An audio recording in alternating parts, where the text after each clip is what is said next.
গণতান্ত্রিক উত্তরণ, অন্তর্বর্তীকালীন সরকারের মেয়াদ, সংখ্যানুপাতিক নির্বাচন, বাংলাদেশ ও বৈশ্বিক প্রেক্ষিত শীর্ষক সেমিনার আয়োজন করে ডেমোক্রেসি ডায়াস।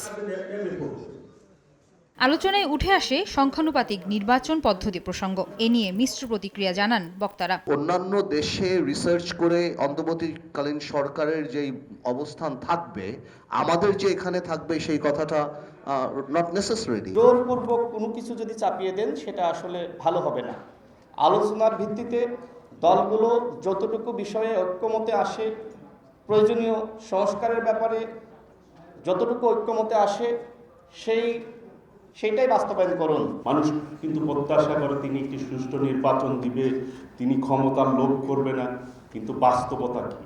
অংশগ্রহণমূলক নির্বাচন ছাড়া রাজনৈতিক আস্থা ও অর্থনৈতিক স্থিতিশীলতা দুটিই অনিশ্চিত বলে মত দেন বক্তারা। বাছাইকৃত লাল সরিষার দানা থেকে অত্যাধুনিক কোল্ড প্রেস মেশিনে তৈরি হয় প্রাণ সরিষার তেল, আসল ঝাঁঝে আসল স্বাদে।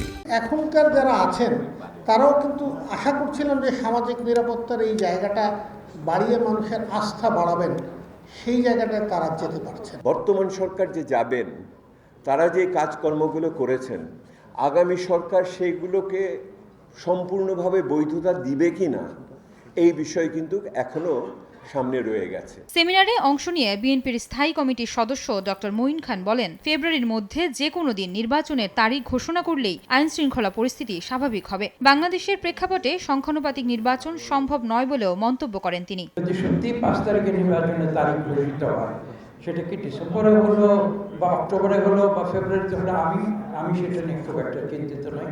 মনে করি না যে এটা খুব বড় একটা সমস্যা। নির্বাচনের তারিখ ঘোষণার সঙ্গে সঙ্গে বাংলাদেশের সমাজ, বাংলাদেশের যে সার্বিক পরিস্থিতি, সেটা একটা নিয়ম শৃঙ্খলার ভিতরে ফিরে আসবে। এদিন সকালের Uttara milestone school and college বিমান দুর্ঘটনায় নিহত শিক্ষিকা মেহরিন চৌধুরীর পরিবারের প্রতি সমবেদনা জানান বিএনপির সিনিয়র যুগ্ম মহাসচিব রুহুল কবির রিজভী। আয়েশা সিদ্দিক, সামিয়া, সময় সংবাদ, ঢাকা।